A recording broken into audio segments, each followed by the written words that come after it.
네, 감사합니다. 네. 네, 필요 없어요.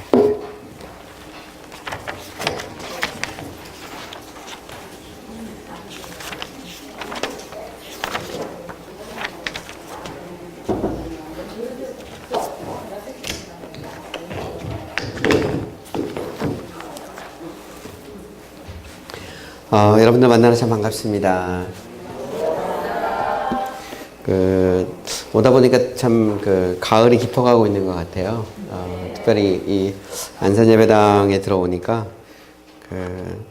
아주 단풍이 참 아름답습니다. 아름답고요. 하여튼 이 모든 것을 만드신 하나님, 또 우리에게 자연을 통해서 또 즐거움과 기쁨을 주시는 하나님을 찬양합니다. 우리가 이제 계속해서 이제 그 에베소 말씀을 가지고 함께 은혜를 나누고 있습니다. 에베소서는 이제 제가 두 번에 걸쳐서 이야기한 것처럼 사도 바울의 이제 옥중서신 중에 하나입니다. 그러면서도 바울의 신학, 바울의 사상, 또 바울을 통해서 주시는 하나님의 생각을 가장 잘 알 수 있는 그런 대표적인 책이죠. 에베소서는 이제 1장부터 3장까지는 교리적인 내용을 다루고 있고요. 또 4장에서부터 6장까지는 이제 실천적인 내용입니다. 이 말은 우리가 이제 바르게 신앙생활을 하기 위해서 우리는 진리에 대해서 바로 알아야 되고요. 또 진리만 안다고 해서 이제 우리의 신앙생활이 다 되는 건 아니고 삶을 통해서 우리가 구체적으로 실천해야 한다는 것이죠. 그래서 이제 이론과 실천 혹은 아니면 진리와 행함, 이 두 관계가 우리가 이제 조화를 이루어야 된다는 거예요. 이것은 결국 우리가 이제 성경의 진리를 깨닫게 되면 단순히 진리로 끝나는 것이 아니라 우리 삶에서의 어떤 변화 혹은 아니면 삶에서의 실천이 따라야 된다는 것을 우리가 잘 알 수 있습니다. 특히 이제 에베소서 1장을 보면 바울은 이제 인사말에서부터 시작을 해요. 자기가 누구이고 또 편지를 받는 사람은 누구이고 또 그들에 대한 간단한 이제 안부도 전하죠. 은혜와 평강이 너에게 있을지어다. 은혜와 평강이라는 것은 복음 전체에 대한 요약이라고 볼 수 있어요. 복음이라는 것은 하나님의 은혜에서 시작하고요. 결과적으로 우리에게 평화를 가져다 주죠. 하나님과 우리 사회의 평화, 그리고 또 우리와 이웃 혹은 아니면 우리 공동체 혹은 가정 안에 혹은 아니면 사회 안에서의 평화를 가져다 줍니다. 그래서 사실은 복음의 결과는 이제 하나님과 화해하고 또 이웃과 혹은 가족과 또 성도와 화해하는 것이 복음의 궁극적인 그런 목적 혹은 아니면 궁극적인 결과다, 이렇게 말할 수도 있습니다. 그리고 난 다음에 이제 3절에서부터 이제 14절까지를 보면 사도 바울은 하나님의 이름을 높이고 찬양을 하고 있어요. 이거는 어떻게 보면 이제 예배하고 있다 이렇게도 표현할 수도 있는데, 바울은 특별히 이제 에베소서 말씀을 보면 이제 교회에 대한 말씀을 이렇게 주고 있거든요. 하나님께서 이 교회를 통해서 주시고자 하는 그 복, 또 하나님께서 이 교회를 통해서 이루고자 하시는 경륜을 생각할 때 하나님의 이름을 높이고 찬미하지 않을 수 없는 것이죠. 사실은 이제 교회의 신비 혹은 아니면 하나님의 구원의 경륜을 깨달으면 우리가 하나님 앞에 감사하고 찬양하지 않을 수 없는 우리들의 그런 모습을 갖게 되는 거예요. 이 말은 참된 예배라고 하는 건 뭐냐? 참된 예배는 하나님을 바로 아는 데서부터 옵니다. 사실 진리와 예배라고 하는 것은 떨어져 있는 것이 아니에요. 우리가 진리를 제대로 알지 못하면 우리가 아무리 예배를 드려도 그 예배가 헛것일 수도 있다는 것입니다. 이 땅에 보면 타종교뿐만 아니라 기독교 안에서도 다양한 그런 또 사상도 있고 흐름도 있고 또 이단들도 있습니다. 그러니까 사실 수많은 사람들이 예배를 드리죠. 이슬람교도 같은 경우는 하루에 4번씩 계속 메카를 향해서 절을 하고 예배를 드립니다. 근데 우리가 그것을 참된 예배라고 말하지는 않아요. 적어도 기독교적 입장에서 보면, 그 사람들 입장에서 보면 그것이 참된 예배라고 볼 수 있지만, 왜냐하면 이제 우리는 그들의 예배가 진리에 기초하지 않았다고 그렇게 믿기 때문에 그렇습니다. 우리는 하나님의 말씀을 진리라고 믿고, 이 하나님의 말씀대로 혹은 아니면 우리가 하나님의 말씀을 바로 알 때 우리 안에 참된 예배가 이렇게 생기는 것이죠. 어쨌든 이제 에베소서 1장 이 3절에서 14절까지 보면 바울은 이곳에서 하나님의 놀라우신 구원의 경륜, 또 교회에 대한 그런 하나님의 마스터 플랜, 하나님의 계획에 대해서 쭉 설명을 하고 있습니다. 특별히 이제 우리가 이 3절에 14절까지는 구원에 대한 어떤 신학을 여기에서 얻을 수도 있고요. 또 교회에 대한 하나님의 원대한 플랜에 대해서도 우리가 발견할 수 있습니다. 구원이라는 것은 개인적인 것이라면 교회라고 하는 것은 결국 그 개인이 모여서 하나님의 공동체를 이루는 것입니다. 어쨌든 우리가 이제 구원의 문제를 얘기하면 바울은 크게 보면 세 가지를 얘기해요. 우리가 예수 믿고 하나님의 자녀가 된 것은 하나님께서 창세전에 그리스도 안에서 자신의 기쁘신 뜻을 따라서 계획하신 것이다. 이 말은 우리가 예수 믿기 전에, 심지어 세상이 존재하기 전부터 하나님은 우리를 구원하기로 작정하셨다는 것이죠. 그러니까 하나님의 구원은 하나님의 영원하신 계획에 기초를 합니다. 그리고 더 나아가서 때가 되었을 때 하나님께서는 자신의 계획을 따라 아들 예수 그리스도를 보내십니다. 예수 그리스도께서 우리를 값주고 사신 거예요.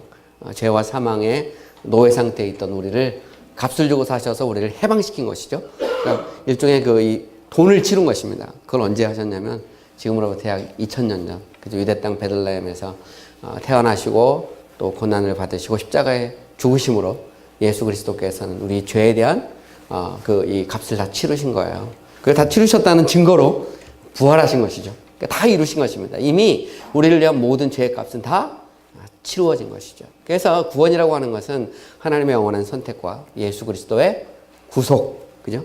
그리고 더 나아가서 보면 이제 성령의 인침, 성령의 보증이라고 하는 말이 또 나오고 있어요.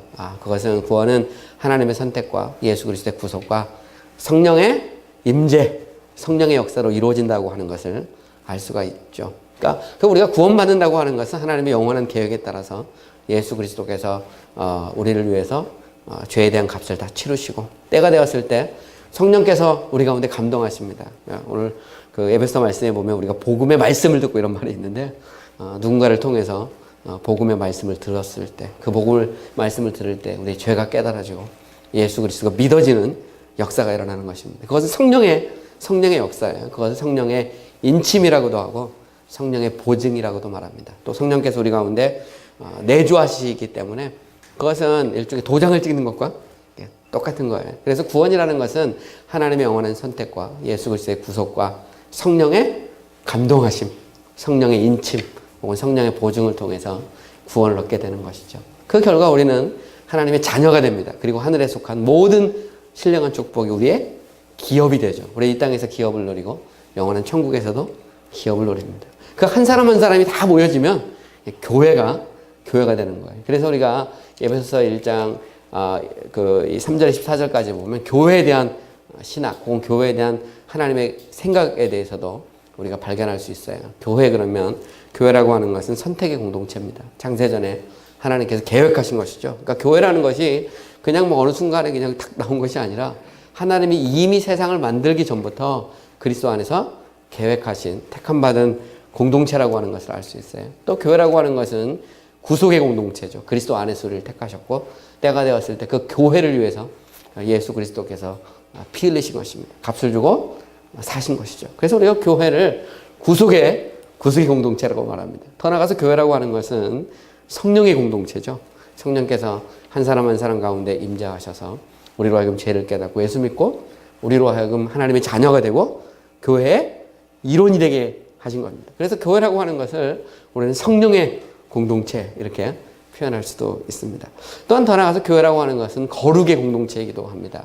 왜냐하면 하나님이 창세전에 그리스도 안에서 우리를 택하신 것은 우리로 거룩하고 흠이 없게 하시려고 하나님께서 우리를 택하셨다 이렇게 바울은 말하고 있어요. 그러니까 교회가 이 땅에 존재하는 목적은 뭐냐? 교회는 거룩의 공동체로 존재하기 위한 것이죠. 그래서 하나님은 교회를 분리시킨 것입니다. 이 세상과 구분된 거룩한 공동체로 교회를 만들어 주신 거예요. 그런데 이제 교회가 이 세상 속에서 빛과 소금의 사명을 감당하지 못하고 거룩한 교회의 역할을 감당하지 못하면 그러면 이제 손가락질을 받는 것이죠. 사실은 우리가 전도하고 또 이 세상 속에서 정말 그리스도의 이름을 선포해야 되는데 오히려 하나님의 영광을 가릴 수도 있다는 것입니다. 그래서 우리는 이제 교회라고 하는 것은 이게 이제 거룩의 공동체라는 것을 우리가 알 필요가 있어요. 우리가 특별히 에베소서에서도 제가 지난번에 이야기했는데 사도 바울은 편지를 쓸 때 에베소에 있는 형제들, 그리스도 예수 안에 있는 형제들에게 편지를 쓰고 있는 것을 볼 수 있어요.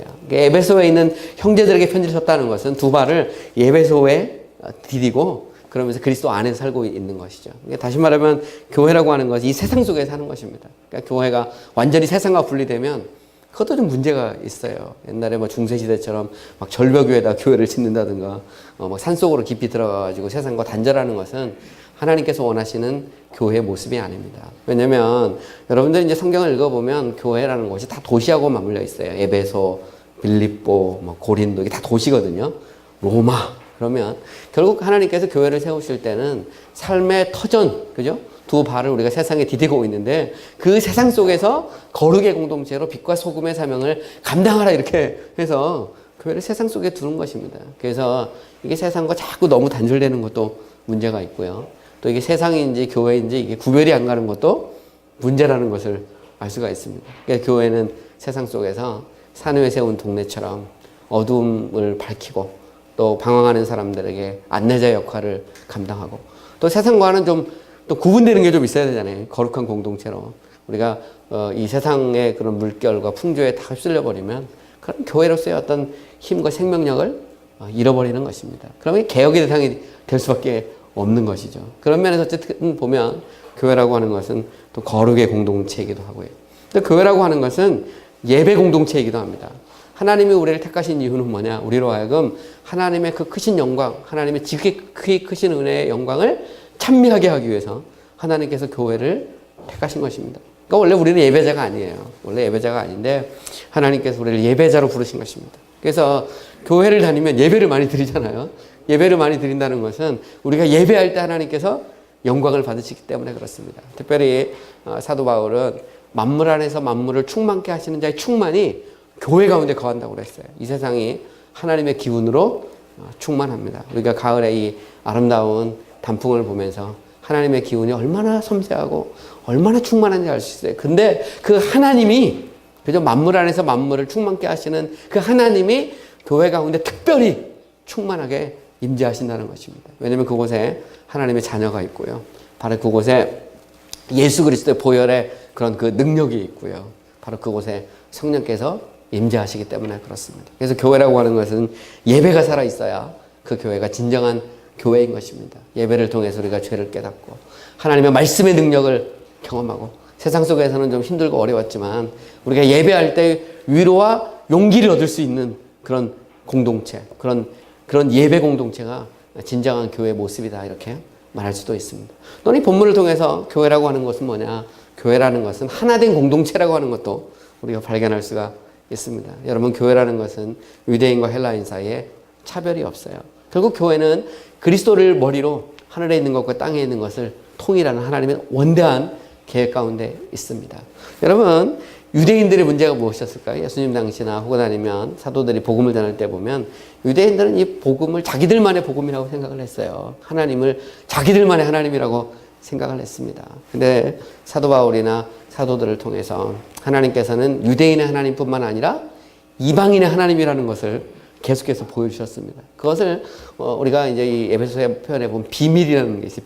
비밀이라는 것은 아예 그냥 몰랐던 것을 아는 그런 거라기보다는 감추어졌던 것이 드러난 것입니다. 하나님의 원대한 플랜 속에는 차별이 없는 하나된 공동체를 하나님께서는 꿈꾼 것이죠. 이 말은 그래서 교회라는 것은 차별이 없어야 됩니다. 지식인이든 혹은 아니면 좀 보통 사람이든 혹은 돈이 많은 사람이든 아니면 가난한 사람이든 사회적으로 신분이 높은 사람이든 신분이 낮은 사람이든 또 피부 색깔이 좀 다르든 그죠? 그래서 백인이든 흑인이든 동양 사람이든 교회라고 하는 것은 그리스도 앞에 오면 차별이 없습니다. 그래서 복음이 들어가고 교회가 세워지는 곳마다 차별이 철폐된 거예요. 여러분, 우리나라의 그런 그 역사 구한말에서부터 이제 복음이 선교사들을 통해서 이렇게 들어왔을 때 선교사들이 전해주는 그 복음은 사실 굉장히 혁명적인 복음이었습니다. 왜냐하면 우리나라는 이 반상제도라고 해서 양반과 상놈 그것을 철폐한 것이 교회입니다. 그리고 심지어는 남자와 여자의 차별 남녀 7세 부동석 그래가지고 완전히 차별했지 않습니까? 처음에 교회가 들어왔을 때는 제가 어릴 때도 보면 남자 여자 이렇게 따로 이렇게 예배를 드렸어요. 같이 이렇게 남자 여자 섞어서 예배를 드린 지가 그렇게 오래되지 않았습니다. 근데 복음이라고 하는 것은 남녀의 그런 차별, 또 심지어는 어른과 어린아이, 그래서 뭐 애들은 가라, 그래서 우리는 장류유사를 굉장히 중요하게 여겼습니다. 근데 복음은 그것을 차별하는 거죠. 그래 그 차별을 없애는 거예요. 이런 면에서 교회라고 하는 것은 하나된 공동체입니다. 그래서 성경적인 교회라고 하는 것은 차별 없이 서로 사랑하고 격려하고 세우고 돌보는, 그래서 한 마음 한 뜻으로 주를 섬기는 것이 성경이 말하는 교회다라고 하는 것을 우리는 알 수가 있는 것이죠. 자, 이런 말씀들을 우리가 이제 에베소 1장에서 이렇게 우리가 좀 얻을 수 있어요. 교훈으로 얻을 수 있고요. 그리고 나서 이제 교회에 대한 이야기, 구원에 대한 이야기를 한 다음에 바울은 이제 기도를 합니다. 성도들을 위해서 기도를 하죠. 제가 지난 시간에도 말했듯이 바울은 복음을 전하고 진리를 전하고 나서 그냥 그대로 끝나는 것이 아닙니다. 니들이 알아서 해라가 아니라 그 말씀이 역사할 수 있도록 기도합니다. 특별히 이제 우리가 바울이 한 기도를 보면 하나님께서 지혜와 계시의 정신을 주사 너희들이 하나님이 누구인지 알았으면 좋겠다. 왜냐하면 신앙이라는 것은 하나님을 아는 데서부터 시작이 되거든요. 하나님이 누구인지 알 때 우리는 비로소 우리가 누구인지 알고, 우리가 누구인지를 알 때 하나님이 누구인지 압니다. 그런데 하나님을 아는 것이 먼저입니다. 그래서 참 신앙을 갖는다는 것은 뭐냐? 그것은 하나님이 누구인지 아는 거예요. 그래서 바울은 그렇게 기도하죠. 하나님께서 지혜와 계시의 정신을 주사 하나님이 누구인지 알았으면 좋겠다라고 기도합니다. 또한 하나님께서 마음의 눈을 밝혀주셔서 하나님의 부르심의 소망이 무엇이고 성도 안에서 그 기업의 영광의 풍성함이 무엇이고 하나님이 능력으로 역사하시는 하나님의 이 능력이 얼마나 큰지를 알았으면 좋겠다는 겁니다. 특별히 이 능력은 죽은 자 가운데서 부활하신 부활의 능력, 그죠?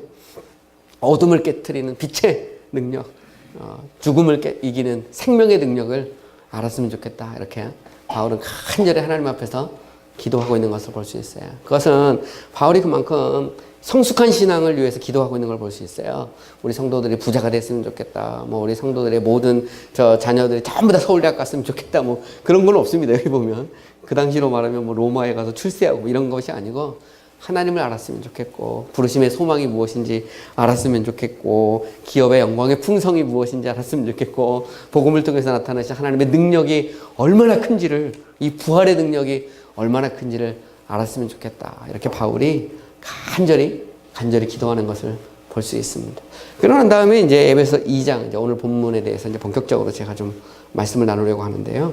에베소 2장에 보면 바울은 이제 우리가 어떤 상태에 있었고 과거에 예수 믿기 전에, 예수 믿고 난 다음에 어떤 상태에 있는지, 다시 말하면 우리가 어떻게 구원을 받고 하나님의 자녀가 되는지에 대해서 이야기를 하고 있어요. 다시 말하면 어떻게 우리가 구원을 받는가, 이 구원에 대한 문제를 좀 깊이 있게 다루고 있는 것이 에베소서 2장입니다.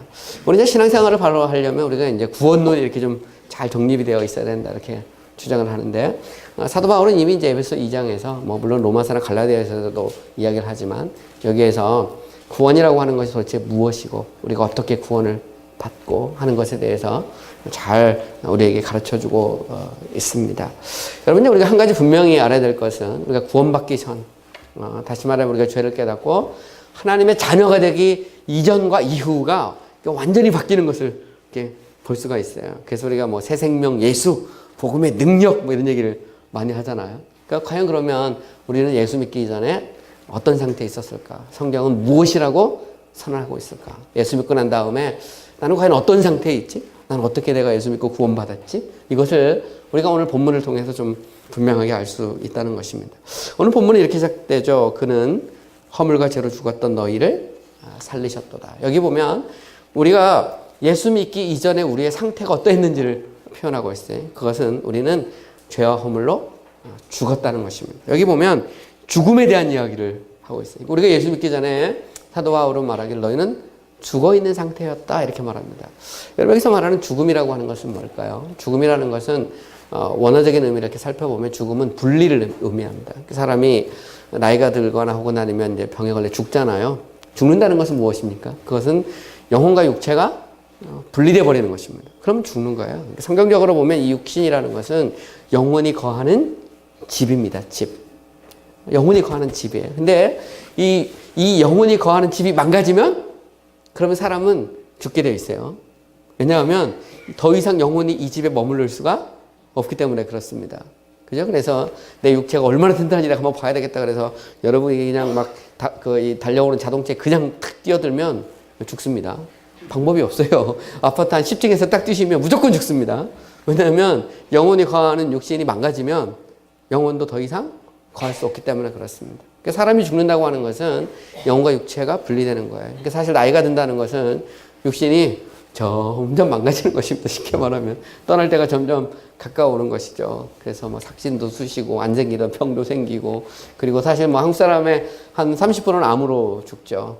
사실 암이라는 게 굉장히 가깝습니다. 그러니까 옛날에 보면 뭐 이 시골에 보면 노인들 있잖아요. 치매성 노인에서 오랫동안 막 3년 4년씩 투병하던 분들 보면 그게 다 사실은 암이거든요. 대부분이 암인데, 사실 암이라는 것은 하나님이 사람을 데려가는 수단이기도 합니다. 실제로 의학을 통해서 우리가 뭐 거기에 대해서 이제 억제하고 막 노력을 하지만, 실제로 하나님이 사람을 데려가는 한 강력한 수단 중에 하나가 사실 이제 암이죠. 그러니까 쉽게 말하면 한 30%는 하나님이 암을 통해서 데려갑니다. 결국 더 이상 이제 인간의 육신이 영혼을 담을 수 없을 만큼 망가지면 죽을 수밖에 없어요. 이게 성경적으로 보면, 그래서 과거의 신학자들은 육신을 영혼의 집, the house of the soul 이렇게 많이 표현을 하고는 했습니다. 어쨌든 육신적으로 죽는다는 것은 이렇게 영혼과 육체가 분리되는 것입니다. 그런데 성경에 보면 이렇게 육신적인 죽음뿐만 아니라 영적인 죽음도 있습니다. 아담과 하와가 범죄하기 전에 하나님께서 선악을 알게 하는 나무 실과를 따먹으면 정령 죽는다 그랬어요. 그리고 아담과 하와가 따먹었어요. 그런 다음에 바로 죽은 건 아닙니다. 육신적으로. 물론 이제 사망이 오지만, 거기서 말하는 죽음이라는 것은 뭘까요? 그 죽음은 육체와 영혼이 분리되는 것이 아니라 하나님과 분리되는 것입니다. 실제로 생명의 원천이신 하나님이 더 이상 우리 안에 내재하지 않는 것. 그 자체가 영적으로 보면 죽음인 것이죠. 그러니까 우리끼리 따로 노는 거예요. 그 자체가 이제 영적으로 보면 죽는 건데. 어쨌든 여기 보면 우리가 예수 믿기 전에 너희는 죽었다는 것입니다. 그럼 예수 믿은 다음에는 살았다는 것이죠. 살기 위해서는 새 생명의 예수가 우리 가운데 와야 되는 것입니다. 근데 여기 보면 우리가 죽게 된 이유를 두 가지로 밝히고 있어요. 하나는 허물이고 또 다른 하나는 죄입니다. 여기 보면 허물과 죄로 죽었다. 자, 그렇다면 여기서 이제 허물과 죄 혹은 죄와 허물이라는 것은 무엇일까요? 죄에 대해서부터 우리가 좀 먼저 생각을 좀 해보려고 합니다. 죄라고 하는 것은 이제 헬라어로 보면 하마르티아라는 단어예요. 이것은 이제 화살을 쏘았는데 관역에서 벗어났다 이런 말이에요. 다시 말하면 하나님의 기준에 도달하는데 실패했다 이런 말입니다. 이것은 곧 하나님의 거룩과 하나님의 의의 기준에 도달하는데 실패했다 이 말입니다. 우리가 뭐 꼭 뭘 하든 하지 않든 분명한 것은 뭐냐면, 죄라고 하는 것은 뭐냐면 하나님의 기준에 도달하는데 실패한다는 말입니다. 이것은 아담과 하와가 범죄한 이래로 인간은 아무리 노력하고 아무리 애를 써도 하나님의 기준에 도달하지 못한다는 거예요. 그렇기 때문에 인간은 죄로 말미암아 사망이 오고 하나님의 저주와 심판 가운데 머물 수밖에 없다는 것이죠. 허물이라고 하는 것은 헬라어로 보면 이제 파랍토마라는 말인데요. 이것은 발을 잘못 디뎠다, 선을 잘못 넘어갔다 이런 의미를 가지고 있어요.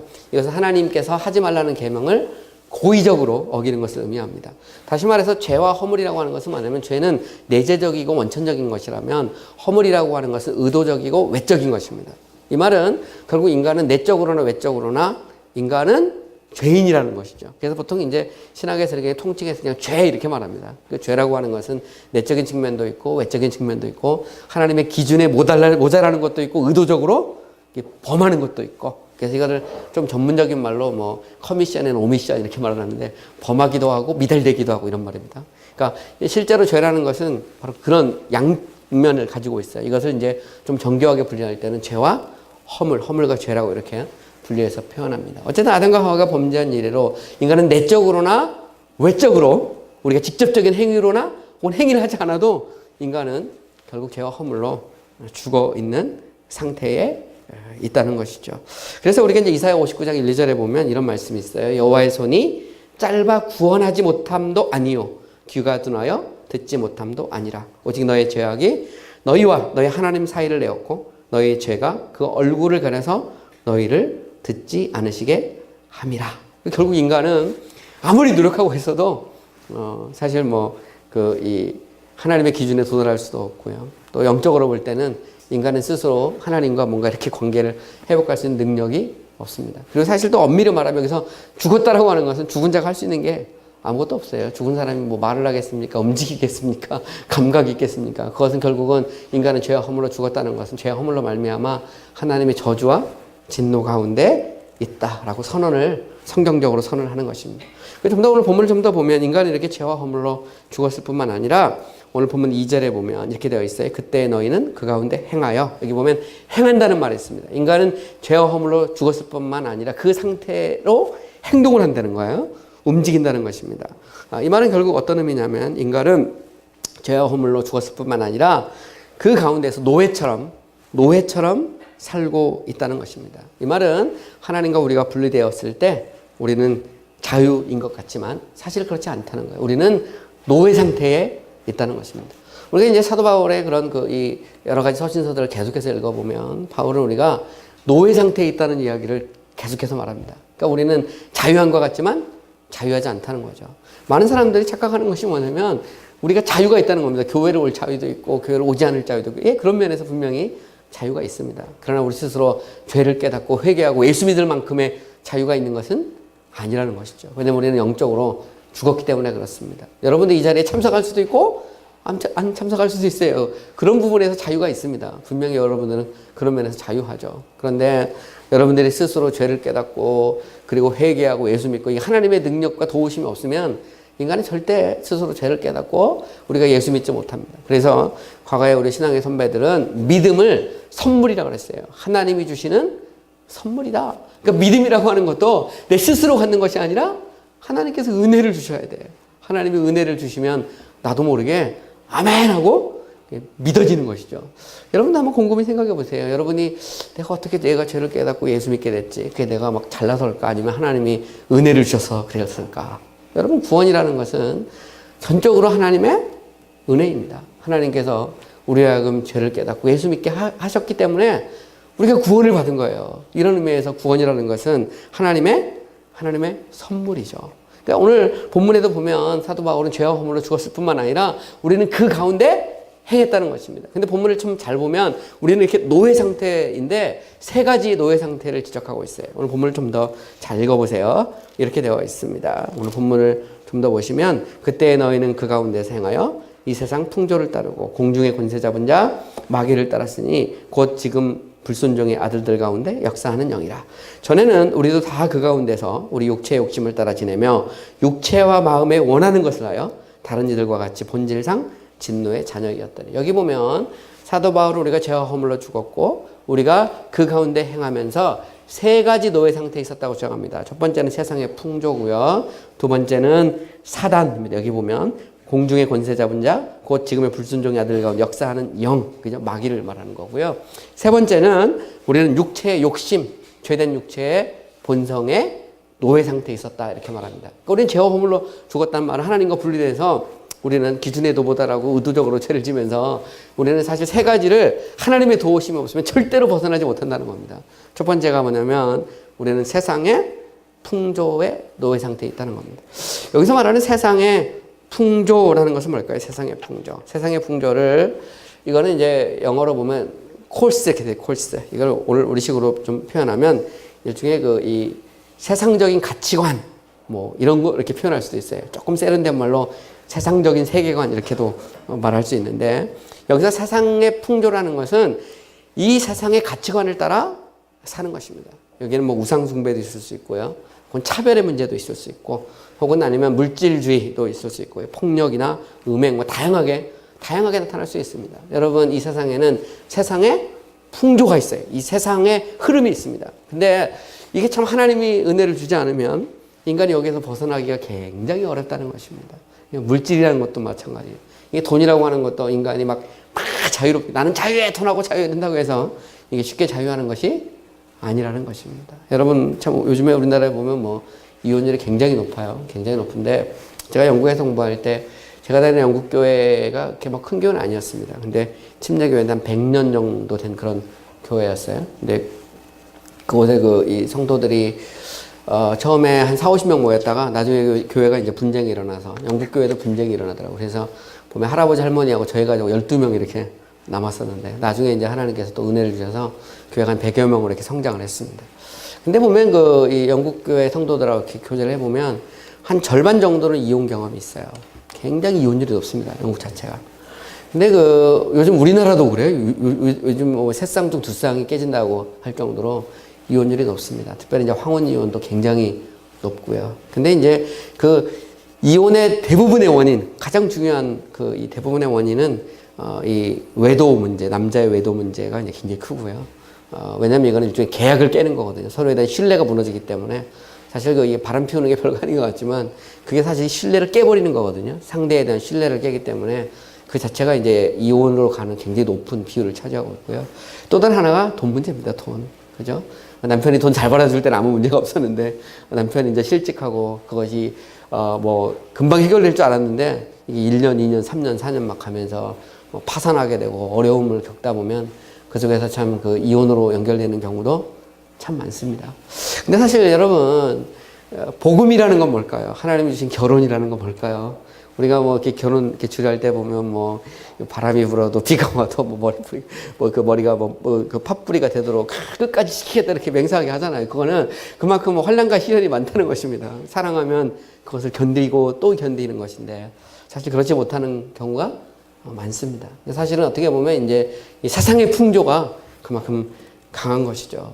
요즘에 이런 청소년의 그런 폭력 문제라든가 수많은 사실 우리가 이 세상에 살아가는 이 세상에 이 풍조가 있습니다. 거센데 이 풍조를 이기는 게 굉장히 어렵습니다. 사실은 보면. 그러니까 심지어는 교회를 30년, 40년 다니는 그런 권사님들도 이렇게 얘기 들어보면 만나면 맨날 부동산만 얘기하는 거야. 우리 집 땅값이 어떻고 뭐가 보면 굉장히 믿음이 좋은 것 같은데 막상 부동산 문제만 딱 걸리면 완전히 그건 세상 사람하고 똑같아지는 것도 우리가 어렵지 않게 볼 수가 있어요. 사실은. 근데 사실 우리 주변에서도 보면 어쨌든 이런 세상의 풍조가 있는데 사도 바울은 말할 때 우리가 죄 허물로 죽었을 뿐만 아니라 이 세상의 풍조에 노예 상태에 있다는 것이죠. 그러니까 사람이 여기에 꽉 사로잡혀 산다는 것입니다. 제가 지금도 기억나는데 제가 대학 시절에 같은 하숙하던 이 선배가 있어요. 같은 하숙하던 선배인데 고시 공부를 했습니다. 열심히 고시 공부했는데 2차에 딱 합격하고 나니까 사귀던 자매가 있었거든요. 그래서 하여튼 남자친구가 고시 공부하니까 하여튼 별의별 걸 다 가져줬어요. 음식도 해다 주고 그러면서 저한테도 맨날 세상에 이런 여자가 없다 그랬는데 딱 3차 되자마자 그냥 발로 딱 차는 거예요. 그러더니 저한테 그러더라고요. 출세하려면 아무래도 이 여자는 백이 없어서 안 되는데 백이 있는 여자를 만나야 되는데 그러더니 그냥 발로 그냥 그대로 차버리더라고요. 그래서 그걸 보면서 참 세상이 험악하구나. 그런 생각을 했는데 근데 그게 우리들만의 얘기가 아니라 우리 이 주변에 보면 그런 일이 너무 많습니다. 사실 따지고 보면 그러니까 사람들의 가치관, 그 가치관이 어디에 있느냐. 근데 이 가치관이 우리도 모르는 사이에 사람들을 노예 상태로 만든다는 거죠. 그래서 거기에 사람들이 빠져 삽니다. 사실 돈 때문에 죽고 사는 문제가 얼마나 많습니까? 머리끄댕이 잡고 싸우고 별일 다 일어나지 않습니까? 사람이 또 어떤 이 출세 때문에 보면 상대방에 대해서 모함하고 밟고 이런 일들이 너무나 많잖아요. 그죠? 우리 주변에서도 쉽게 볼 수 있는 일입니다. 근데 그것이 오늘 본문에서 보면 하나님을 떠난 결과라고 이렇게 말하고 있는 거예요. 인간이 이 세상의 풍조를 벗어나기가 그만큼 어렵다는 것이죠. 두 번째로 더 나가서 바울은 우리가 죄와 허물로 죽었을 뿐만 아니라 마귀에게 종노릇하고 있다. 오늘 본문을 좀 더 보시면 공중의 권세 잡은 자를 따랐으니 곧 지금 불순종의 아들들 가운데 역사하는 영이라 이렇게 말합니다. 그러니까 아담과 하와가 범죄한 이래로 인간은 자유한 것 같지만 사실 마귀에게 종노릇하고 속박된 채로 살고 있다는 것입니다. 여기서 이제 마귀에 대해서 이야기할 때 공중의 권세 잡은 자 이렇게 말하고 있어요. 여기서 말하는 공중 권세라는 걸 뭘까요? 공중 권세 그러면 우리는 보통 이렇게 하늘 이렇게 생각합니다. 심지어는 이 세상을 다스리고 통치하는 것, 이 세상에 대한 권세를 하나님께서 마귀에게 줬다 이렇게 말하지만 사실 그건 성경에 대한 왜곡입니다. 성경에 대한 바른 해석은 아니고요. 기독교는 전통적으로 마귀가 이 세상에 대한 모든 권세를 갖고 있다 이렇게 주장한 적이 없습니다. 세상에 대한 통치권은 하나님이 갖고 있는 거예요. 하나님이 다스리고 통치합니다. 이 땅은 하나님의 기운으로 충만해요. 제가 이야기한 것처럼. 이 세상의 주는 누구죠? 주는 예수 그리스도. 우리가 예수 그리스도를 만왕의 왕, 만주의 주라고 말합니다. 하늘과 땅의 통치자는 오직 한 분밖에 없어요. 그것은 하나님. 보좌에 앉아 계신 예수 그리스도. 그분이 이 하늘과 땅의 통치자이십니다. 이 세상을 다스리고 통치하는 거예요. 원래 기독교 역사를 이렇게 살펴보면 특별히 이제 종교개혁이 막 일어나고 소위 말하는 이제 제세례파, 제침례교도들이 이렇게 일어났어요. 근데 그 중에서 많은 사람들이 어떤 주장을 했냐면 이 세상은 사단이 다스리고 있다는 겁니다. 그래서 심지어는 정부라고 하는 그것도 사단의 권세 아래에 있다는 거예요. 그래서 심지어 공무원이 된다거나 혹은 아니면 군대에 가서 총을 든다거나 이런 것에 다 반대했습니다. 그래서 이제 평화주의자라고 했는데 그런 사람들이 이제 일어났었거든요. 그러니까 오늘날로 말하면 좀 여호와 증인들하고 좀 비슷하거든요. 여호와 증인들 이제 세상에 대해서 굉장히 비관적으로 봅니다. 근데 우리 그리스도인도 잘 모르는 사이에 나도 모르게 이 세상을 비관적으로 볼 수 있어요. 너무 비관적으로. 물론 뭐 세상이 보면 참 이게 사단의 권세가 강하고 그러긴 하지만 그럼에도 불구하고 우리는 이 세상의 통치자가 하나님이라는 걸 아셔야 돼요. 여러분 정부, 그죠? 국가나 정부가 이게 뭐 사단이 지배하는 겁니까? 그렇게 보면 안 되거든요. 그것도 하나님이 허락하신 범위 내에 하나님께서 지도자를 세우는 것입니다. 물론 잘못되면 요즘에는 이제 국민투표로 하기도 하고 탄핵도 시키고 막 그러는데 실제로 보면 너무 이게 이원론적 사고가 되게 위험한 거예요. 그래서 우리가 성경적으로 보면 이 세상을 다스리고 통치하는 분은 하나님이다 이렇게 알아야 됩니다. 그래서 여러분 한번 생각해 보세요. 여러분의 자녀가 공부를 잘하는데 이 아들이 아무래도 이게 공무원이 되거나 군인이 되면 안 되겠다 그래가지고 절대 너는 공무원 되면 안 된다. 그건 아니잖아요. 여러분 뭐 요즘 공기업 바람이 막 불고 있는데 우리 아들은 그거 하면 안 돼. 판사도 되면 안 되고 검사도 되면 안 되고 그죠? 그건 아니잖아요. 우리 그리스도인들은. 그죠? 군대도 가면 안 되고. 우리가 믿는 신앙은 그런 신앙이 아닙니다. 그건 뭘 의미하죠? 이 세상을 다스리고 통치하는 분은 하나님이고 하나님은 국가를 통해서 우리를 지켜주는 것입니다. 국가가 없으면 우리가 마음대로 신앙생활을 할 수도 없어요. 실제로 보면. 그렇지 않습니까? 그래서 이 나라와 거주의 한계를 정하시는 분도 하나님이십니다. 때로는 이렇게 독재 정부가 와서 힘들게도 하고 그러지만 어쨌든 역사를 보면 이 역사를 주관하시는 분은 하나님이세요. 우리는 그 사실을 인정해야 됩니다. 가정을 주신 분은 누구예요? 하나님이 주신 것입니다. 심지어 크게 보면 안산시 시장도 있고 정치도 있는 이 모든 이런 행정이나 이것도 크게 보면 하나님의 섭리와 주권 아래 있는 것입니다. 물론 그 속에는 마귀의 그런 요소들도 들어있어요. 그래서 오늘 본문에 보면 공중에 권세할 때 이 공중이란 말은 원어로 보면 the air, 영어로 보면 the air라고 되어 있는데 이 공중이라는 것을 가령 예를 들어서 이 학자 중에 보면 존 스타트 같은 사람은 이걸 뭘로 번역했냐면 공중을 foggy atmosphere 이렇게 말했어요. 조금 어려운 말 썼는데 영어인데요. 이거 안개 낀 대기 이런 말을 썼어요. 그럼 어떻게 말하냐면 여기서 공중이라는 것은 뭐냐면 마치 안개가 낀 것처럼 그죠? 그러니까 어둠을 따라다니다 이 말입니다. 그러니까 우리 안에 불신을 주고 미움을 주고 상처를 주고 갈등을 일으키고 그죠? 또 때로는 전쟁을 일으키기도 하고. 근데 그 배후에서 움직이는 게 사단이에요. 그러나 그 모든 것을 통치하는 분은 누굴까요? 하나님이세요. 그러니까 하나님은 제한된 범위 내에서 마귀에게 허용하는 것입니다. 제한된 범위 내에서 아담과 하와가 범죄한 이래로 하나님은 제한된 범위에서 마귀의 역사를 허용하지만 그럼에도 불구하고 이 땅을 다스리고 통치하는 분은 누구라고요? 하나님이세요. 그래서 예수의 이름 안에 권세가 있는 것은 뭐냐면 예수 그리스도께서 만왕의 왕이고 만주의 주이기 때문에 그렇습니다. 그래서 우리가 모든 것을 영적으로 모든 것을 사단과 하나님 이렇게 구분하는 것은 상당히 위험성이 있어요. 가령 예를 들어서 감기에 걸렸다. 그러면 이게 감기에 걸렸으니까 이거는 마귀 역사거나 이렇게 글쎄요. 제가 어릴 때 이렇게 감기에 걸리면 제가 지금 생각해 보면 약간 좀 이렇게 콧물도 많이 흘리고 그랬던 것 같아요. 엘러지가 좀 심해가지고 이렇게 콧물을 흘리고 그러면 저희 옆집에 임금수 권사님이 사셨어요. 그러면 오셔가지고 이렇게 기도해주면서 역질마귀 불러가라 그러면서 이렇게 기도해주고 그랬습니다. 근데 사실 히스타민제 먹으면 낫는 겁니다. 사실 요즘에 보면 웬만큼 잡혀요. 실제로 엘러지 같은 경우는 히스타민제를 먹으면 웬만큼 잡히는데 그러면 그거를 다 마귀가 그걸 다 주도한다고 말할 수 있을까? 그건 굉장히 위험하다는 겁니다. 자체가.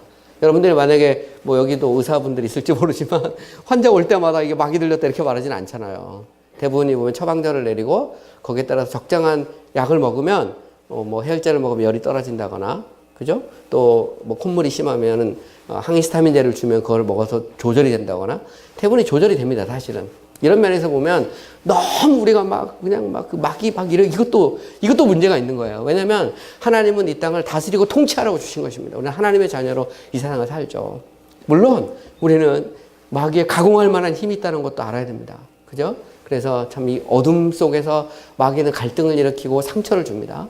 그럼에도 불구하고 우리는 이 땅을 다스리고 통치하는 분이 하나님이라는 것을 인정을 해야 돼요. 근데 어쨌든 우리가 예수 믿기 전에는 어떠냐? 우리는 이 불순종의 아들, 마귀의 종노릇 하면서 살았다는 것입니다. 물론 그때도 마찬가지입니다. 하나님께서는 일반 계시를 통해서 인간에게 자비와 긍휼을 베풀어 줍니다. 인간이 비록 마귀의 노예 상태에 있지만 그럼에도 불구하고 완전히 뭐 무슨 막 미쳐가지고 뛰어다니는 건 아니거든요. 사실 보면 예수 믿지 않는다고 해도 건강한 사람 되게 많습니다. 건전하게 사는 분도 많아요. 상식적으로 보시면 그건 하나님이 은혜를 주시는 거예요. 그 사람들한테도. 그러니까 믿든 믿지 않든 이 땅을 다스리면서 하나님은 악인이든 선인이든 햇볕도 주시고 비도 주시고 건강도 주시고 때로 가정을 통해서 그 사람을 보호하기도 하시고, 물론 참 그 사람이 회개하고 예수 믿는 것은 하나님의 특별한 은혜입니다. 그래서 우리가 예수 믿고 우리가 하나님의 자녀가 된 것은 특별한 은혜거든요. 그래서 우리가 은혜라고 말하잖아요. 아무런 자격도 없는 우리를 하나님께서 택하시고 그리스도께서 피 흘리시고 성령의 감동함으로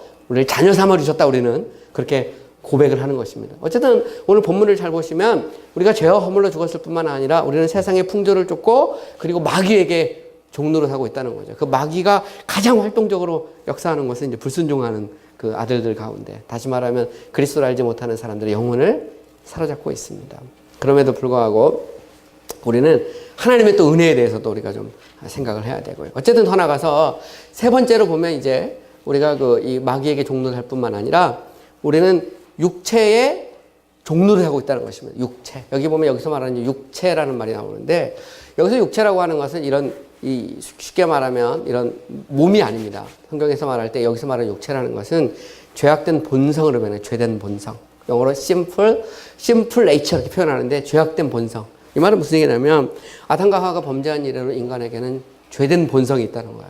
그러니까 인간의 본성이 죄로 물들어 있다는 것이죠. 그래서 인간의 생각과 인간의 의지와 인간의 감정이 죄의 본성 가운데 있습니다. 그래서 인간이 아무리 스스로 막 벗어나려고 해도 하나님께서 은혜를 주지 않으면 인간은 죄의 본성에서 벗어나지 못하는 것이죠. 실제 예수 믿는 사람도 마찬가지입니다. 우리가 예수 믿었다고 해서 막 금방 예수님처럼 되는 건 아니잖아요. 우리가 성령으로 우리가 죄된 본성을 죽이고 우리가 믿음으로 살 때 우리가 점점 그리스도를 본받아 가는 것입니다.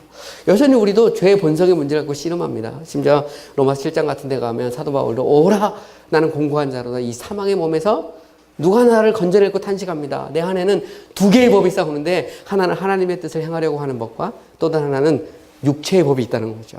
그러니까 사실 인간 안에는 죄된 본성이 있습니다. 그래서 인간은 죄와 허물로 죽었을 뿐만 아니라 세상의 풍조를 쫓고 마귀에게 종노릇하고 그리고 육체의 본성에 죄악된 육체의 본성에 종노릇한 거죠. 그러니까 노예 상태에 있다는 것이죠. 이것이 이제 사도 바울이 우리가 예수 믿기 전에 구원받기 전에 우리의 상태에 대한 일종의 진단입니다. 진단. 자, 그러면 우리는 어떻게 이런 상태에서 해방되고 우리가 자유를 얻을 수 있을까? 그것이 바로 이제 오늘 본문 4절 이하에 보면 나옵니다. 오늘 본문 4절 이하를 보면 이렇게 되어 있어요. 국률이 풍성하신 하나님이 우리를 사랑하신 그 큰 사랑을 인하여 허물로 죽은 우리를 그리스도와 함께 살리셨고 너희는 은혜로 구원을 받은 것이라 또 함께 일으키사 그리스도 예수 안에서 함께 하늘에 앉으시니 이는 그리스도 예수 안에서 우리에게 자비하심으로써 그 은혜의 지극히 풍성함을 오는 여러 세대에 나타내려 하심이라. 너희는 그 은혜를 인하여 믿음으로 말미암아 구원을 받았으니 이것이 너에게서 난 것이 아니요 하나님의 선물이라. 행위에서 난 것이 아닌 이는 누구든지 자랑하지 못하게 함이라. 여기 보면 우리가 이렇게 죄와 허물로 죽었어요. 우리는 세 가지 노예 상태에 있습니다. 세상의 풍조와 마귀와 그리고 더 나아가서 육체의 본성, 죄된 본성의 노예 상태에 있습니다. 여기서 벗어날 수 있는 길은 무엇일까요? 그 길은 우리가 다시 사는 것밖에 없다는 것입니다. 새 생명 예수가 우리 안에 오는 것밖에는 없다는 거예요. 그런데 여기서 바울은 굉장히 놀라운 선언을 하고 있습니다. 우리가 어떻게 하면 그 사망에서 일어날 수 있느냐? 그것은 그리스도와 우리가 연합이 되는 것이 하나가 되는 거예요. 여러분 오늘 우리가 살펴보고 있는 이 에베소서 말씀을 잘 보면 에베소서에서 바울은 하늘에 속한 모든 신령한 복을 생각할 때 하나님의 이름을 높이고 찬미하지 않을 수 없다고 말합니다. 근데 그 신령한 복은 그리스도 안에서 그리스도 말미암아 이루어지는 거예요. 그래서 에베소서를 읽어보면 바울은 계속해서 반복합니다. 그리스도 안에서 그리스도 안에서 그리스도 안에서 그리스도 안에서 그리스도로 말미암아 이렇게 말하죠. 그러니까 우리가 어떻게 자유함을 얻을 수 있느냐? 그것은 그리스도가 우리의 머리가 되고 우리가 그의 몸의 일부가 됨으로 가능하다는 것입니다. 그래서 지금으로부터 2000년 전에 예수 그리스도께서 사람으로 오셨어요. 그리고 고난을 받으시고 십자가에 죽으셨습니다. 근데 참 놀라운 것은 그리스도께서 십자가에 죽을 때 우리도 같이 죽었다는 겁니다. 그리고 그리스도께서 참 이렇게 무덤을 깨치고 일어나실 때 우리도 같이 일어났다는 거예요. 그리고 그리스도께서 하늘 보좌 우편에 앉으실 때 우리도 같이 앉았다는 것입니다. 이 말은 우리가 새 생명을 얻을 수 있는 비결, 그죠? 죄와 사망의 이 법, 그리고 더 나아가 허물과 죄로 죽었던 우리가 살아날 수 있는 비결은 뭐냐면 예수 믿으면 그리스도 안에 있으면 우리가 살아날 수 있다는 거예요. 왜냐면 그리스도께서 죽을 때 나도 함께 죽고 그리스도께서 일어날 때 나도 함께 일어나고 그리스도께서 하늘 보좌 우편에 앉을 때 나도 함께 앉았기 때문에 그렇다는 것입니다. 그건 언제 일어났을까요? 그것은 우리가 엄밀히 말하면 그리스도께서 죽으시고 부활하시 하늘 보좌 우편에 앉았을 때 우리가 그곳에 있는 것입니다. 존재론적으로 보면. 물론 이제 인식론적으로 보면 우리가 죄를 깨닫고 예수 믿고 하나님의 자녀가 될 때 그것이 우리 것이 됩니다. 그죠? 어쨌든 오늘 바울은 굉장히 놀라운 선언을 하고 있어요. 그리스도께서 죽으신 것이 나와 아무런 무관한 것이 아니라는 것입니다. 그리스도가 머리고 내가 그 속에 들어있었다는 거예요. 그러니까 갈보리 언덕에서 고난을 받으실 그 그리스도가 바로 나의 머리고 그리고 나의 구세주라는 것이죠. 그래서 여기에 보면 이제 구원이라는 것 자체가 굉장히 신비한 것입니다. 오늘 본문을 조금 더 읽어보면 이렇게 되어 있어요. 긍휼이 풍성하신 하나님이 우리를 사랑하신 그 큰 사랑을 여기 보면 긍휼이 나오고요. 사랑이 나옵니다. 여러분 긍휼이라고 하는 말의 의미가 무엇일까요? 우리가 성경을 보면 긍휼, 자비 이런 말이 많이 나오는데 원래 긍휼과 자비라고 하는 것은 죄를 전제로 합니다. 이 죄는 반드시 하나님의 진노를 일으키고 심판을 이루거든요. 근데 죄로 말미암아 우리가 하나님의 진노를 받을 수밖에 없어요. 그래서 오늘 본문에 보면 본질상 진노의 자녀라고 말하거든요. 그러니까 하나님의 진노가 우리 가운데 머물러 있는데 그대로 두면 영원한 형벌을 받을 수밖에 없고 하나님의 거룩과 의를 생각할 때 그것은 하나님 우리를 지옥 보내도 하나님은 아무 관계가 없는데 그럼에도 불구하고 하나님이 우리를 긍휼히 여기셨다는 것입니다. 불쌍히 여기셨다는 거예요. 그러니까 하나님께서 우리를 진노하셔도 마땅한데 우리를 영원한 형벌을 줘도 마땅한데 하나님께서 우리를 불쌍히 여기셨다는 것입니다. 불쌍히 여기셔서 우리를 사랑하신 그 큰 사랑이라는 것을 말하면 그 긍휼하심이 사랑으로 이렇게 표현이 되는 거죠. 혹은 아니면 사랑이 또 긍휼로 이렇게 표현된다고 이렇게 표현할 수도 있습니다. 어쨌든 하나님께서 우리를 사랑하신 거예요. 근데 이 사랑은 우리가 먼저 하나님을 사랑한 것이 아닙니다. 여러분 그 사실 아십니까? 우리 요한일서 4장에도 보면 그 사도 요한은 그렇게 고백하죠. 사랑하는 자들아 우리가 서로 사랑하자. 그러면서 하나님은 사랑이시다고 선언하면서 그런 말하기를 우리가 하나님을 사랑한 것이 아니요 하나님이 우리를 사랑하사 우리를 위해 자기 아들을 화목제로 주셨습니다. 여기 보면 우리가 하나님을 사랑한 게 아니죠. 하나님이 우리를 먼저 사랑한 것입니다. 죽은 사람이 사랑할 만한 힘이 어디 있어요? 죽은 사람 아무것도 할 수 있는 게 없습니다. 죽은 사람이 무슨 감각이 있습니까? 뭐가 있습니까? 근데 하나님이 우리를 사랑하신 것이죠. 우리를 사랑하셔서 아들 예수 그리스도를 보내시고 때가 되었을 때 성령의 감동함을 통해서 죄를 깨닫고 예수를 믿게 하신 것입니다. 여기에 대해서 오늘 이 바울은 말할 때 이거는 우리의 노력이나 행위를 통해서 이루어진 것이 아니라는 것입니다. 그래서 오늘 본문에도 보면 5절에도 보면 허물로 죽은 우리를 그리스도와 함께 살리셨고 너희는 은혜로 구원을 받은 것이다 이렇게 말합니다. 그리고 7절에도 보면 이는 그리스도 예수 안에서 우리에게 자비하심으로써 그 은혜의 지극히 풍성함을 이런 표현도 나오고요. 다시 또 8절에 보면 너희는 그 은혜를 인하여 믿음을 말미암아 구원을 받았으니 이것은 너에게서 난 것이 아니요 하나님의 선물이다 이렇게 말하죠. 그러니까 구원이라는 것은 값없는 하나님의 은혜입니다. 공짜예요. 그래서 이것을 우리가 영어로 saved by grace 이렇게 말합니다. 은혜로 말미암아 구원을 받았다. 그럼 은혜가 뭘까요? 은혜는 값없이 그죠? 공짜로 거저 주는 것입니다. 우리가 잘나서도 아니고요. 우리가 뭔가 막 하나님 앞에서 뭔가를 막 해서도 아닙니다. 그래서 마치 구원을 인간의 노력으로 얻을 수 있는 것처럼 주장하면 그것은 바른 성서 해석이 아닙니다. 구원이라는 것은 값없이 얻는 거예요. 내가 무슨 막 몸부림쳐서 얻은 것도 아니고, 내가 막 다른 사람보다 막 금식하고 막 애쓰고 노력해서 얻은 것도 아닙니다. 구원은 값없이 얻은 거예요. 그리고 이 구원이라는 것은 한 번 받으면 막 없어졌다가 있었다 그런 것도 아닙니다. 우리가 로마서 8장 같은 데 보면 하나님의 그 큰 사랑, 영원부터 시작된 그 큰 사랑은 이 세상 그 무엇으로도 바꿀 수 없다 이렇게 말하고 있어요.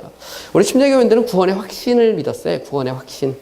이걸 이제 조금 더 어려운 말로 신학적으로 성도의 견인 이렇게 말하는데, 하나님이 택하시고 예수 그리스도께서 구속하시고 성령께서 변화시킨 그 사람, 자녀 삼은 사람은 절대로 구원을 잃어버릴 수 없고 끝까지 참고 견딘다는 것입니다. 그래서 그것을 성도의 견인이라고도 말하고요, 구원의 확신이라고도 말했습니다. 사실 이제 요즘 보면 그렇게 주장하시는 분들도 계세요. 우리가 아무리 뭐 교회 다니면 무슨 소용이 있느냐, 뭐 제멋대로 살면 천국 못 간다. 그래서 심지어 뭐 그렇게 주장하는 분도 있어요. 지옥 가는 그리스도인. 이게 지옥 가는 그리스도인이라는 말 자체가 이게 말이 안 돼요. 그리스도인이 지옥 간다는 말도 안 되고, 그죠? 이게 지옥 가는데 그 사람이 진짜 그리스도인이라는 것도 되게 이상해. 그죠? 여러분, 구원이라는 건 뭘까요? 구원은 하나님의 원대한 경륜과 계획 속에서 이루어진 것입니다. 구원이 뭐 무슨 뭐 갑자기 아담과 하와가 범죄하고 나니까 하나님이 깜짝 놀라가지고 얘들을 어떻게 하지 이래서 만들어낸 게 아닙니다. 하나님은 이미 창세전에 교회에 대한 계획을 세우신 거예요. 여러분이 세상에 존재하기 전부터 하나님은 여러분을 사랑하기로 작정하신 것입니다. 그러니까 구원이라는 것은 하나님의 선택에 기초를 해요. 그리고 더 나아가서 구원은 예수 그리스도의 구속에 기초합니다. 그리스도께서 갖추고 사신 거예요. 그리고 성령께서 깨닫게 하신 거예요. 성령도 그냥 혼자 알아서 하는 게 아닙니다. 하나님의 선택과 예수 그리스도의 구속을 기초로 때가 되었을 때 여러분이 죄를 깨닫고 예수 믿게 하신 거예요. 그리고 하나님의 자녀 삼아주신 것입니다. 성령이 우리 가운데 임재한다는 것은 우리가 양자라는 것입니다. 우리가 하나님의 자녀라는 거예요. 성경을 이렇게 읽어보면 교회를 표현하는 여러 가지 표현이 있습니다. 성경에 보면 신부, 그죠? 그리스도를 우리가 신랑이라고 하잖아요. 우리를 신부라고 말합니다. 신부. 또 우리가 교회 그러면 하나님의 자녀들, 그죠? 하나님의 자녀. 또 교회를 표현할 땐 하나님의 권속, 영어로 family of God, 하나님의 가족이란 말도 씁니다. 근데 한번 생각을 해보세요. 자, 하나님이 신랑, 그러니까 예수 그리스도의 신랑이 우리가 신부인데, 우리가 조금 헤맸다고 그래서 너는 이혼이야! 하고 도장 꽉 찍을 것인가? 좀 생각을 해보세요. 하나님이 우리를 아들로 삼았습니다. 아들로 삼았는데, 우리가 조금 막 헤맨다고 그래서, 야, 집 나가. 너는 이제 아들 아니야. 그래가지고, 어차피 양자니까 법원 가서 도장 딱 찍고, 너는 이제 끝이다. 이렇게 하실까요? 과연 성령께서 우리 가운데 임재하시고, 말할 수 없는 탄식으로 우리가 범죄했을 때, 우리를 위해서 막 탄식하시는데, 그 성령께서 우리가 헤맨다고 해서, 과연 야 너는 이제 끝이야 이렇게 말할까요? 그렇지 않아요. 침례교는 그런 신앙을 믿지 않았습니다. 우리 침례교 역사를 이렇게 훑어보면 침례교 신앙 자체가, 또 종교개혁자들도 역시 마찬가지고요. 구원이라는 것은 삼위일체 하나님의 경륜 가운데 이루어지는 것입니다. 하나님의 계획과 예수 그리스도의 구속과 성령의 인치심, 성령의 감동으로 이루어지는 것입니다. 우리가 예수를 믿는 순간 우리가 죄와 허물을 깨닫고 우리는 하나님의 자녀가 되고 그리스도의 신부가 되고 하나님의 가족이 됩니다. 그것은 우리가 조금 헤매도, 부모는 그렇잖아요. 부모는 자녀가 좀 말로 안 듣고 속 쓰기고 막 그래도 부모는 그 자녀를 위해서 끝까지 희생합니다. 제 이 후배 중에 보면 정말 아빠가 똑똑해요. 뭐 외국어도 보면 뭐 영어도 잘하고 독일어, 불어, 뭐 스페인어 못하는 게 없어요. 여행 전문가이기 때문에 우리 대한민국에서 몇 째 안 가는 그런 여행 전문가입니다. 근데 그 아들이 엄청 속을 썩여요. 고등학교 아이인데 얘가 이 체격이 좋아서 레슬링 하다가 그것도 그만두고 그러다가 좀 이렇게 불량한 애들하고 어울려가지고 이게 이제 오토바이 뭐 이런 훔치는데 껴가지고 막 나중에 가면 결국은 이제 뭐 법정에도 쓰고 또 감호소도 가고 막. 근데 제가 제 후배를 보면 그 후배가 끝까지 포기하지 않습니다. 끝까지 포기하지 않고. 근데 이번에 검정고시 합격했다고 막 너무 좋아가지고 정신을 좀 차렸어요. 정신을 차리고 다시 돌아와서 아들이 검정고시 합격했다고 막 그 페이스북에 보내고 막 기도해달라고 그러고 막 축하하고 가족여행을 떠난 거 사진을 딱 올리고 막. 왜 그럴까요? 부모는 아들을 사랑하기 때문에 그렇습니다. 포기하지 않는 거죠. 하나님의 사랑을 영원의 사랑이라고 그래요. 그 사랑은 영원부터 시작되고 영원까지 이어지는 사랑입니다. 근데 하나님이 우리가 좀 헤맨다고 해서 우리를 포기할까요? 그거는 성경적이지 않습니다, 사실은. 하나님의 사랑은 영원한 사랑이고 포기할 수 없는 사랑입니다. 그리스도께서 우리를 위해서 피 흘리셨어요. 그 피값은 한 번 샀으면 끝나는 것이지 다시 돌릴 수 있는 게 아닙니다. 그죠? 예수님께서 보시고, 야, 얘는 영 아니야. 그래서, 야, 없어. 끝. 그런 건 아니라는 거죠. 이미 갚으셨거든요. 그것이 우리 것이 된 겁니다. 우리에게는 그리스도의 보혈이 우리에게 있어요. 그래서 청교도 신학자 중에 보면 존 오웬 같은 사람 뭐라고 정했냐면 그리스도의 보혈은 지금도 살아서 흐르고 있다. 짐승의 피는 한 번 흘리면 딱딱하게 응고되고 끝나지만 그리스도의 피는 지금도 흐르고 있다는 것입니다. 찬송가에 보면 주의 보혈 흐르는데 날래 뛰어나가. 그 말은 무슨 말일까요? 그리스도의 구속은 지금도 살아서 효력이 있습니다. 우리가 범죄하면 넘어지고 다시 쥐 하고 부르면 하나님 그것을 회복시켜 주세요. 그래서 요한일서 1장 9절에도 보면 우리가 8절 9절에 보면 우리가 죄 없다고 말하면 하나님께 거짓말하는 자고 우리가 우리 죄를 자백하면 하나님께서는 미쁘시고 의로우사 우리의 죄를 사하시고 우리를 용서하신다는 것입니다. 하나님이 용서하시는 하나님이세요. 탕자의 비유에서 예수님께서 우리에게 가르쳐 주시는 것도 그거 아닙니까? 아버지는 집 나간 아들을 기다리지 너는 아들 아니야! 이렇게 선언한 거는 아니라는 것이죠. 끝까지 기다리시는 하나님의 모습, 아버지의 사랑을 우리에게 보여주고 있는 것입니다. 성령께서도 마찬가지예요. 성령께서 우리 가운데 임재하실 때 성령은 우리가 범죄하면 말할 수 없는 탄식으로 우리를 위해 중보하십니다. 그죠? 안타까워하세요. 그래서 다시 또 돌이키십니다. 그럼 우리가 하여금 회개하고 엎드리게 만드는 거예요. 그러니까 결국 지금도 우리는 삼위일체 하나님의 경륜 가운데 있고요. 교회라고 하는 것은 지금도 삼위일체 하나님께서 지키시고 이끌고 있는 것입니다. 우리는 하나님의 자녀고 하나님의 눈동자는 우리를 향하고 있어요. 부모가 모든 관심이 자녀들에게 있는 것과 똑같거든요. 우리가 하나님을 아버지라고 부르는 이유가 뭘까요? 왜 아버지라고 너에게 양자의 영을 주셨으니 너희가 아버지라고 부르짖느니라고 말했을까요? 그 아버지란 말은 나의 아버지란 말이거든요. 주기도문에서도 보면 예수님께서 기도를 가르치실 때 하늘에 계신 우리 아버지라고 기도하라고 했어요. 그러니까 하나님은 우리의 아버지이십니다. 그래서 구원이라는 것이 들어왔다 나갔다 뭐 이러는 것이 아닙니다. 구원이라는 것은 한번 우리의 영혼 가운데 깊이 새겨지면 끝까지 가는 거예요. 그리고 정말 구원받은 성도는 우리 삶 속에서 거룩을 지키기 위해서 노력하고 애를 씁니다. 물론 뭐 부끄러운 구원도 있고 또 때로는 넘어지고 쓰러질 수도 있지만 그럼에도 불구하고 구원이라는 것이 뭐 들어왔다 나갔다 하는 것은 아니라는 것을 아셨으면 좋겠어요. 그리고 이제 구원이라는 건 결국 오늘 본문에도 말했듯이 이것이 인간의 노력이나 뭐 행위로 이루어지는 것이 아닙니다. 그것은 값없이 주어지는 하나님의 은혜예요, 은혜. 그 사실을 우리가 알아야 돼요. 그거는 은혜이고 선물입니다. 그러니까 회개도 사실 하나님이 우리에게 은혜를 주신 거고요. 믿음이라는 것 자체도 하나님의 선물입니다. 우리가 잘못 생각하면 마치 믿음이 무슨 막 그 우리 안에 뭐가 있는 것처럼 이렇게 생각할 수 있지만 믿음이라는 것은 엄밀히 말하면 빈손이에요. empty hands. 다시 말하면 우리는 그리스도를 붙잡는 것입니다. 하나님의 말씀을 붙잡는 거거든요. 믿음이 좋다는 것은 그만큼 하나님을 더 신뢰하고 있다는 겁니다. 보면 뭐 믿음이 좋으신 분들이 있는데 그만큼 하나님을 더 의지하고 바라보고 있다는 말이지 뭐 그 사람이 뭐 뭔가 막 무슨 내적인 힘이 있어가지고 막 그런 것은 아니라는 것이죠. 우리는 그 사실을 우리 삶 속에서 인정할 필요가 있어요. 자, 그리고 오늘 이제 더 나아가서 바울은 그러면 하나님이 왜 우리를 이렇게 자녀 삼아 주시고 우리를 이렇게 살리셨는가? 그 이유가 나옵니다. 10절에 보면 우리는 그가 만드신 바라 그리스도 예수 안에서 선한 일을 위하여 지으심을 받은 자니 이 일은 하나님이 전에 예비하사 우리로 그 가운데서 행하게 하려 하십니다. 여기 보면 우리는 그가 만드신 바를 만드신다는 말은 창조한다는 말하고 똑같은 표현입니다. 창조. 여러분, 창조라고 하는 것은 이 없는 데서 만든 거예요. 그러니까 무에서 유를 만든 것입니다. 여기서 구원이라고 하는 것도 마찬가지인데 하나님의 창조의 능력이 우리 가운데 임하는 것입니다.